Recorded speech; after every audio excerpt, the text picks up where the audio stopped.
자, 이번 시간 이제 단지계획 및 생활권 계획에 대해서 살펴보도록 할 겁니다. 자, 단지계획과 생활권. 전반적인 목표는 이제 개념이 뭔지, 그리고 설계 과정 속에서 우리가 어떻게 해야 되는지, 그리고 이제 조사 분석, 현황 분석이죠. 현황을 어떻게 분석할 것인가, 그리고 사회경제 지표, 우리 기본적인 조사에 따라서 지표를 설정하고 생활권 계획을 설정하는 기본적인 조금 원론적인 내용이 될 것 같아요. 첫 번째 이제 단지계획의 개념부터 본다면, 자, 단지계획이란 무엇이냐? 자, 개요, 정의와 개념, 그리고 성격과 목표까지 한번 살펴보는 걸로 하겠습니다. 자, 단지계획. 단지라는 것은 집단주택지 준말, 집단주택지, 단지죠. 그렇죠? 집단주택지의 준말로서 단지계획은 공업단지 계획, 농공단지 계획 등 집단적으로 시설물을 계획 설계하는 것을 말한다. 기본적으로 이제 집단적으로 하자는 거고요. 단지 계획은 물적 측면 이외의 공동체 조성이라는 넓은 의미를 내포하고 있다. 기본적으로 단지라는 것은 우리 단지, 우리 마을, 우리 동네라는 거죠. 그렇죠? 하나의 물적 환경만 조성하는 것이 아니라 공동체, 커뮤니티라는 것을 만들어 주어야 된다. 주 생활에 필요한 공간을 양과 질에 주어진 조건에 맞도록 배분하고 조정하는 작업을 하겠다. 그러니까 생활에 필요한 그런 공간들을 양과 질에 맞추어서 우리는 적정한 용도와 기능에 따라서 배분하는 계획을 하는 것이다. 공업단지, 업무단지, 연구단지 등 특수단지 역시 넓은 의미에서 단지 계획의 한 분야에 속한다. 자, 공업 위주의 단지, 업무 위주의 단지, 연구 위주의 단지 등 특수 분야도 단지 계획이고 기존의 주택지를 보전, 수복, 재개발하기 위해서 한 계획 역시 단지 계획에 속한다. 즉 재개발 또한 단지 계획이라는 거죠. 그래서 우리가 플래닝하는 모든 것은 단지 계획으로 볼 수 있겠다. 단지 계획이란 인간이 행동하는데 불편함 없도록 외부의 물리적 환경을 조성하는 기술이다. 자, 물리적 환경, 도로나 상하수, 학교와 공원들과 같은 물리적 공간을 플래닝하는 것을 단지 계획이라 하겠다. 자, 케빈 린치 같은 경우 단지를 어떻게 정의했냐? 단지란 집합주택지이며 오늘날에는 집단적으로 시설물을 입지하는 토지로서 동질적 용도의 단일 토지를 말한다. 자, 단지라는 건 뭐래요? 집합주택지. 집이라는 것들이 집단으로 모여있고 시설물들을 집단적으로 설치해서 동질적 용도, 즉 주거 용도든 상업 용도 혹은 공업 용도 등 동질적인 용도의 토지 계획을 말하겠다. 자, 개념을 본다면 편리하고 건강하며 쾌적한 주거 환경을 유지할 수 있도록 토지 이용 계획에 의한 기능적 배분을 현실적으로 계획하고 설계하는 것이다. 자, 편리하고 건강하고 쾌적하대요. 자, 기본적으로 우리가 편리하다는 건 어떤 거예요? 편리하다는 것은 도로와 시설. 내가 삶을 살아감에 있어서 어디에 어떤 학교를 가고 싶다? 그럼 학교가 있어야 되는, 즉 학교라는 시설이 있어야 되고 학교로부터 가기 위한 길, 즉 도로가 있어야 된다는 거죠. 그러니까 편리한 도로와 시설이 있어야 되고 쾌적한. 우리는 삶의 질에 대한 욕구가 강합니다. 그러니까 과거 도시에서는 분명히 공원이나 녹지의 개념은 집 주변에 어디에서도 있었지만 시대가 발전하고 고밀화되면서 도시화가 거듭됨으로 인해서 기존 도시에서 이제 공원이나 녹지에 대한 비율이 상당히 떨어지죠. 그래서 우리는 쾌적함에 대한 니즈, 분명히 사회적 요구가 있고 그를 충족시키기 위해서 공원 및 녹지, 즉 쾌적성, 공원 및 녹지를 증가시키는 쾌적한 공간의 주거 환경을 만들어야 된다. 결론적으로 어떤 거예요? 단지 계획이라는 것은 주된 목적은 주거 환경을 만들어주는데 거기에 편리하다, 도로와 시설, 쾌적하다, 공원과 녹지를 생각해서 그 속에서 무엇을 만들어라? 커뮤니티, 공동체 의식을 고취시킬 수 있도록 단지를 설계하자는 거죠. 일단의 주택지를 대상으로 주택의 건축 양식이나 배치 상황을 조정하는 동시에 각종 공공시설과 합리적인 상관관계를 갖도록 하는 종합계획이다. 자, 일단의 주택지. 우선 내가 필요하는 토지의 수요 추정이 있겠죠. 얼마큼의 땅이 필요한가. 그에 따라서 건축 양식, 어떠한 규제를 통해서 우리가 뭐 용도 지역 지구제, 조닝제를 통해서 행위 제한이든 구조 제한이든 건축의 양식이나 배치, 뭔가 건축선의 조정이다. 뭐 이와 같은 것들을 전반적으로 컨트롤해서 각종 공공시설, 도로와 시설, 학교, 초등학교, 무슨 근린공원 등등등의 시설을 합리적인 상관관계 어떤 거예요? 상업지 옆에 초등학교 들어오면 안 되고, 초등학교 옆에 상업지가 들어오면 안 되죠. 학교 정화구역에서 뭐 시설 보호지구다 이런 얘기 있었죠. 시설 보호지구, 학교라는 시설을 보호하기 위해서 학교 반경 200m 이내에는 상업 등이 들어올 수 없다. 뭐 이런 개념들. 이와 같은 합리적인 상관관계를 갖게 하는 종합계획으로서 우리는 단지계획을 수립해야 된다. 건축, 토목, 조경, 도시설계의 경계의 영역에 있다. 즉 조경도 해야 되고 토목도 해야 되고 건축도 해야 되고 모든 분야가 함께 연동되는 유관 분야라는 것이고 새로운 환경을 조성하기 위한 수단과 방법을 추구하는 인간의 활동인 동시에 그 활동의 결과이다. 새로운 환경, 어쨌든 물리적 공간을 새롭게 만들어주는 거죠.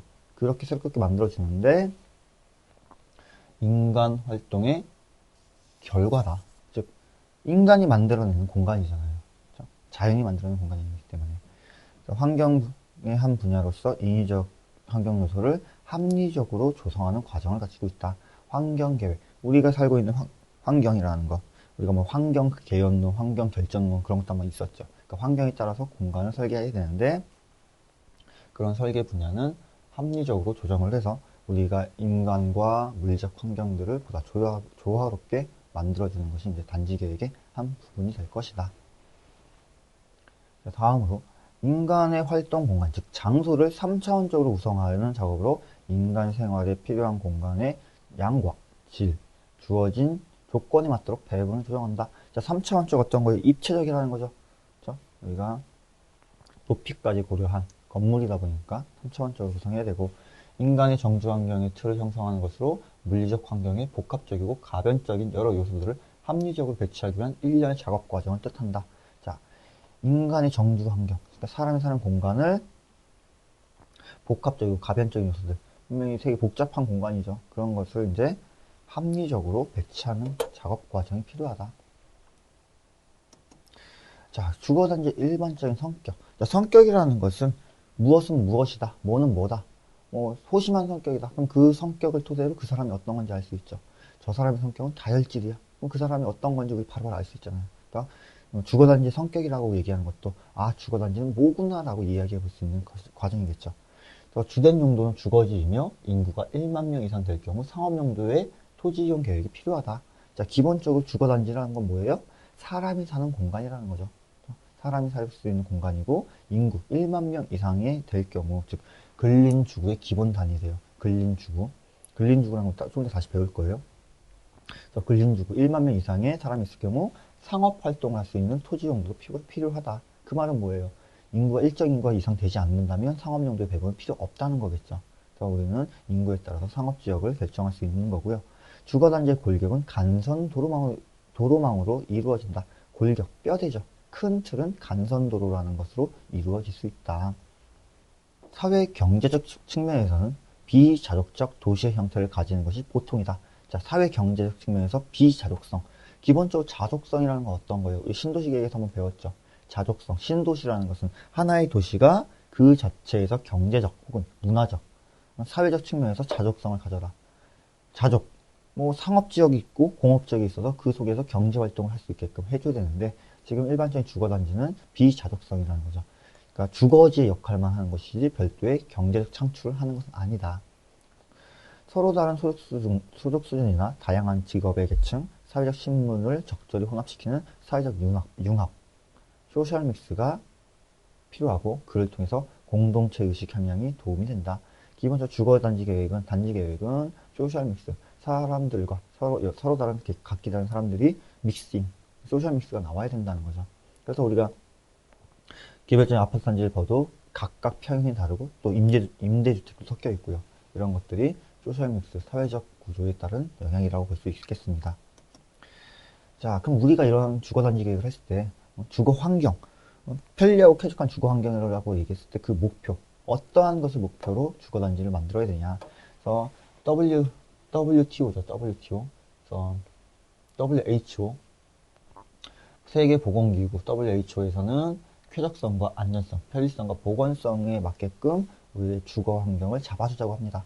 그럼 쾌적성, 양호한 경관의 보전, 오픈 스페이스, 역사성, 프라이버시 등을 존중할 수 있어야 된다. 양호한 경관이라는 건 분명히 우리나라 남산과 같은 거 양호한 경관이잖아요. 그런 거 보존해야 된다는 거고, 오픈 스페이스, 그러니까 우리 오픈 스페이스라는 건 모든 열린 공간이죠. 그래서 도로나 광장, 공원, 보행자 도로, 모든 공간. 그러니까 그런 곳들에서 쾌적함, 뭔가 좀 쉴 수 있는 공간이 필요한 거고.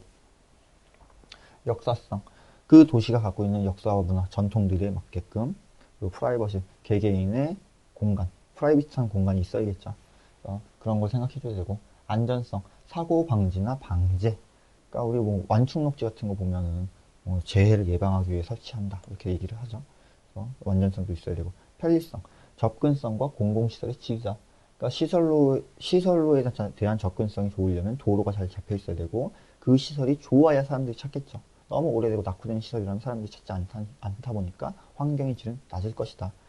보건성, 일조, 통풍, 공해 방지 등 사람이 삶에 있어서 기본적으로 지켜줘야 되는. 그래서 우리 과거 산업혁명 이후에 도시가 상당히 문제가 발생했을 때 체드웍이 공중위생법을 만들고 그에 따라서 일조와 통풍 등에 대한 공간을 만들었죠. 그래서 기본적으로 우리는 주거단지 계획을 했을 때 주거환경의 목표는 쾌적성, 안전성, 편리성, 보건성에 의해서 도시공간을 창출해야 된다. 이 개념을 생각해 보시고요. 자, 다음은 단지계획을 어떻게 접근할 것인가? 그래서 단지계획의 특성과 고려사항, 그 형태, 행태, 계획의 상호이론, 그리고 접근 방법 등등등 쭉 보겠습니다. 내용이 조금 원론적인 게 될 수 있으니까요. 자, 단지계획의 접근 방법. 우선 단지계획의 특성부터 본다면, 그렇죠? 특성. 특징과 성격이겠죠. 특성. 지구 계획적인 측면. 내부적으로는 종합 환경 계획이지만 보다 광역적인 도시 계획의 하위 계획으로서 지구 계획이라는 성격을 갖고 있다. 기본적으로 하나의 사이트 플랜에서 토지 이용, 가로망, 공원 녹지 모든 부분에 대해서 다 다루는 종합적인 계획이지만 그 사이트 내가 아니라 우리는 도시라는 큰 틀에서 본다면 도시의 밑에 있는 조그만 별도의 디스트릭트, 지구라는 거죠. 그래서 그 일단의 대상지로 하는 그런 지역이고, 종합적인 측면을 종합 계획적인 측면으로 본다면 공간과 시설의 계획과 배치에서부터 각종 공급, 처리 시설의 계획까지 이르는 종합 계획이다. 그래서 공간 계획, 토지 이용 계획이 공간 계획이고 그에 따라서 시설 및 배치 계획, 그리고 주변의 공원 및 녹지 계획, 가로망 체계 등 모든 부분별 계획을 하나로 합친 우리 마스터 플랜을 그리죠. 그래서 기본적으로 종합 계획적인 측면도 단지 계획이 갖고 있다. 그래서 단지 계획을 구성하는 모든 공간과 시설을 총괄하고 기획, 계획과 설계, 건설, 관리에 걸친 전 과정을 포괄하며 건축, 토목, 조경, 기계, 전기 등 관련 분야를 망라하는 기본 계획의 성격을 갖고 있다. 기본 계획, 마스터 플랜이 나와야 그에 따라서 세부적으로 건축물은 어떻게 설계를 할 것이고, 토목의 도로는 어디를 설계하고, 조경은 어떻게 꾸며줄 것이며, 그에 따른 플랜트들을 어떻게 들어오는지. 우리 다 유관 분야잖아요. 그렇죠? 건축, 토목, 조경, 기계, 전기, 이 모든 것에 가장 베이스가 되는 플래닝이 도시 기본 계획, 도시 계획이다. 그리고 단지 계획이다. 그래서 우리가 단지 계획 같은 경우는 턴키를 많이 알죠. 턴키 사업이다 해가지고 어떤 거예요? 턴키 사업이. 도시 계획과 개별적인 사업체들이 하나로 뭉쳐서 플래닝을 하죠. 일반적으로 뭐 신도시 계획을 한다. 혹은 우리 중동, 동남아시아에 우리나라 신도시 계획 수출할 때 턴키로 가잖아요. 이거 다 가지고. 그러니까 이런 내용들 알고 있으면 된다. 자, 고려사항. 단지 계획의 입지와 환경은 자연적, 사회적 측면을 고찰해야 된다. 즉, 단지 계획의 입지와 환경, 어디에 들어올 것인가와 그 주변 환경은 자연적과 사회적 측면 모두 다 고려해라. 그러니까 산에 입지하는데 고층 아파트 들어오면 경관이 안 맞다는 거고, 기본적으로 뭐 북촌 마을에 주택전체 옆에 들어온다? 그러면 북촌이라는 특성이 많은 한옥과 같은 정치를 풍길 수 있는 건물이 들어와야 된다는 거죠. 그래서 기본적인 거 고민해야 되고, 자연적 환경, 수림, 녹지가 많거나 그 하천변, 해안가나 하천변 등의 경관이 좋으며 남경사지면이 바람직하고 저습지, 매립지, 북경사면은 부적절하다. 무슨 말이에요? 우선 수림과 녹지가 많다. 산이죠. 그쵸? 배산, 그 해안가나 하천변, 임수. 우리 배산 임수라고 하잖아요. 최고의 지형 조건. 배산. 수림과 녹지, 산이 있고 물가에 입지할 수 있으며 남경사면, 남쪽으로 등진 경사면이죠. 그러니까 남향이 돼야 되고 경사가 있다는 건 어떤 거예요? 배수가 잘 돼야 된다는 거죠. 그러니까 배수가 잘 돼야 되는 것이 좋은 경관이며 저습지나 매립지 혹은 북경사면은 부적절하다. 북경사면 북쪽으로 경사가 있다? 햇빛 안 들어올 거 아니에요. 그렇죠? 그런 것들 저습지나 매립지 수해가 발생할 수 있고 지반이 약하기 때문에 언제 붕괴의 우려가 있죠. 이런 곳은 주거단지의 입지로 적절치 아니하다. 사회적 환경, 교외역과 광로의 도로를 중심으로 지가가 싼 토지가 바람직하다. 아무래도 저렴한 토지를 공급해주는 것이 기존 추락이 있어 시설의 격차가 생기면 단지 내 시설을 개방하여 주변에서 이용하도록 배려하고 역이나 정류장에 자전거 설치장을 마련하는 등의 사회적 공간, 뭔가 그 단지만의 자기들만의 공간이 아니라 주변과 어우러질 수 있는 사회적 혼합이 필요하다는 거죠. 그러니까 이런 기존 추락에 있어서 그 마을 사람들이 새로운 단지가 생기면 이용할 수 있는 오픈된 마인드가 필요한 것이고, 그래서 단지 계획할 때는 자연적 환경과 사회적 환경 둘 다 고민을 하자. 자, 기본적으로 이런 단지 계획을 왜 그렇게 고민을 해야 되냐? 우리 도시설계 쪽에서 배웠을 거예요. 환경 결정론과 환경 가능론. 환경을 결정하겠다. 물적 환경이 인간의 행태를 결정지을 수 있기 때문에 환경에 대해서 적절한 유도가 필요하다고 본다. 자, 물적 환경이 인간의 행태, 주변의 환경이 인간의 행동을 결정짓는다는 거죠. 그러니까 물적 환경이 좋으면 인간의 행동도 그에 따라 가겠죠. 우리 간단하게 생각하면 맹모 삼천지교라는 거 들어봤잖아요.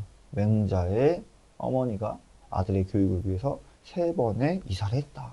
처음에 무슨 뭐 장례식장 근처를 갔더니 이 친구가 막 그냥 곡소리를 하고, 시장을 갔더니 맨날 막 이렇게 골라 막 그렇게 하고, 그래서 이제 교육 환경이 우수한 곳으로 가죠. 그러니까 그런 게 어떤 거예요? 물적 환경, 주변 환경이 사람의 인간의 행동에 의해서 영향을 미쳤다는 거잖아요. 그것이 환경 결정론이고, 환경 가능론. 물적 환경은 인간의 행동을 결정하는 데 있어서 그 선택의 가능성과 규제의 범위를 제공하는 제한적 기능을 할 뿐이므로 여러 요인 중에서 문화적 요인이 가장 중요한 작용을 한다고 본다. 환경이 그렇게 있다고 해서 무조건 다 안 좋은 건 아니라는 거죠. 그러니까 예를 들어 이런 거잖아요. 만약에 집 주변에 교도소가 있다. 그럼 환경 가능론 같은 경우는 교도소가 옆에 있으니까 인간의 행동은 범죄를 저지를 것이다. 이게 환경 결정론이라면, 환경 가능론은 교도소가 있지만 사람의 본질에서 범죄라는 것은 잘못된 걸 인식하고 있죠. 그럼 범죄라는 걸 잘못했다고 인식했다는 건 뭐예요? 문화라는 것을 안다는 거죠.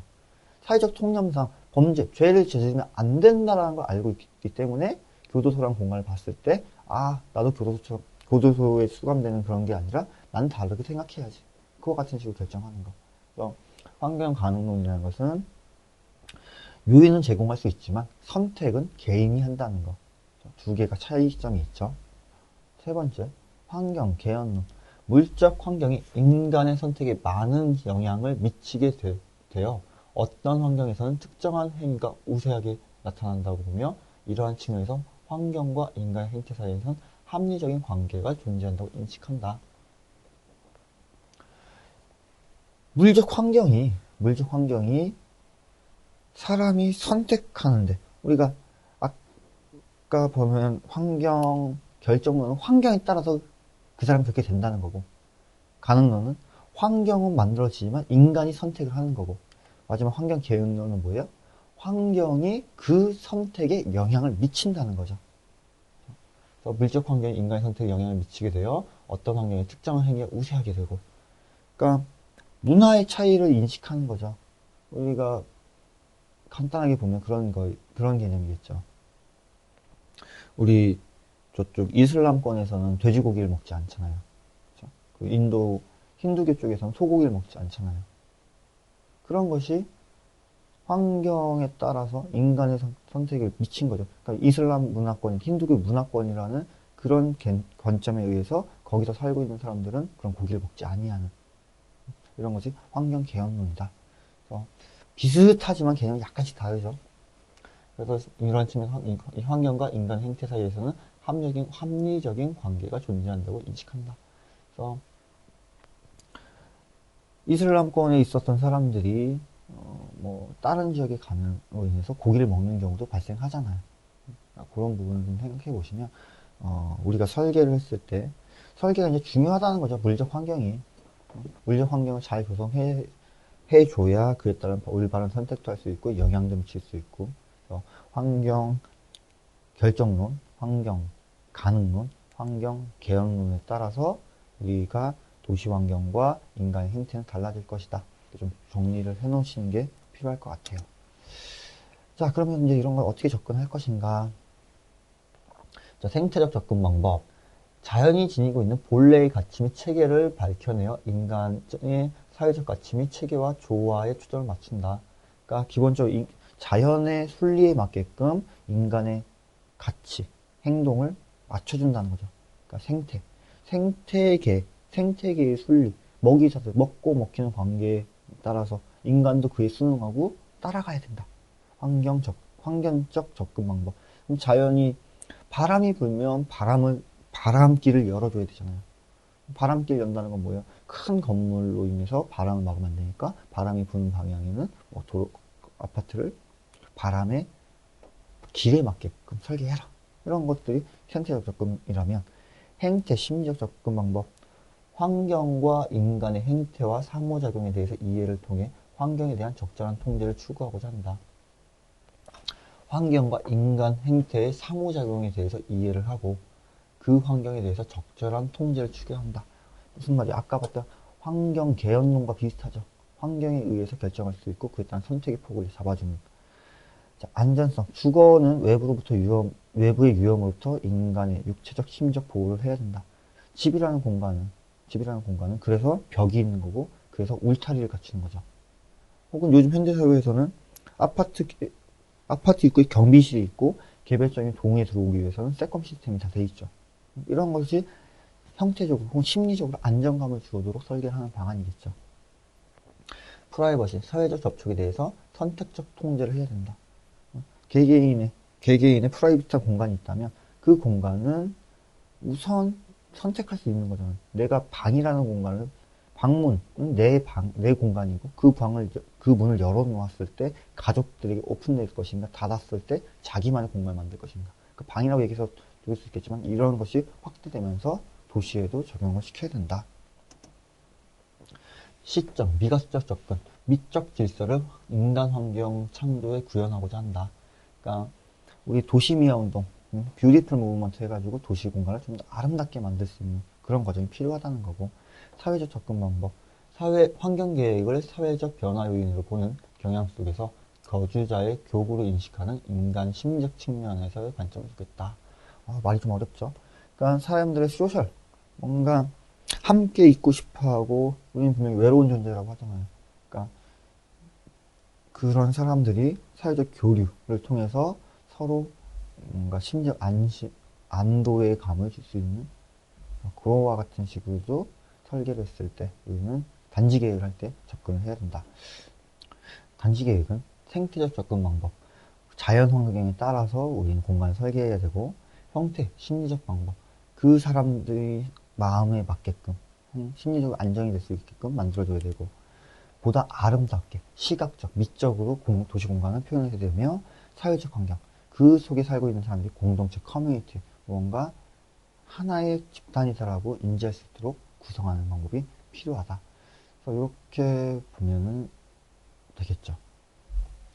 그래서 이제 단지 계획을 할 때 이제 고려 사항들 보면 공공용지, 주거용지나 상업용지를 제외한 도로, 공원, 녹지와 학교, 동사무소, 도서관 등 공공시설을 말하며 주거면적의 약 30에서 40% 정도를 차지한다. 주거면적이 30에서 40%라면 일반적으로 공원 녹지 면적 제외하고 거기서 전체 면적이 한 25% 정도 차지하시면 될 것 같아요. 주거 면적이 증가할수록 공공용지 비율은 증가한다. 아무래도 주거가 늘어남으로 인해서 사람이 많아짐에 따라서 더욱더 필요한 시설들은 많아지겠죠. 그래서 우리가 아파트 단지를 선택할 때 대단지를 들어오자. 아파트 선택은 대규모 단지가 좋다라는 것이 단지가 크면 클수록 주거지 면적이 커지고 그에 따라서 공공시설들이 많이 들어오겠죠. 자, 밀도에 따라서 우리는 뭐 저밀, 중밀, 고밀도에 따라서 공간을 나눠볼 수도 있고요. 인동간격과 배치. 공동주택의 1조권 확보를 할 수 있는 거리가 돼야 된다. 그래서 인동간격, 건물과 건물 사이에 햇빛을 받을 수 있는 거리를 띠라는 거고, 인동간격은 건물 높이 2배 이상을 하는 것이 바람직하며, 프라이버시 확보를 위한 거리는 인간의 시각 능력을 비교해서 24m 이상 띄워줘야 된다. 건물과 건물 사이에 최소 24m 이상 띄어야, 옆집 사람이 만약에 너무 건물이 가까워요. 너무 건물이 가까우면 옆집 사람이 뭐 옷 갈아입는 것도 다 볼 수 있다는 거죠. 이런 건 좀 안 좋다. 그래서 건물과 건물은 최소 24m 이상 띄고, 마주보는 외벽의 높이는 건물 높이 0.8 이하 해라.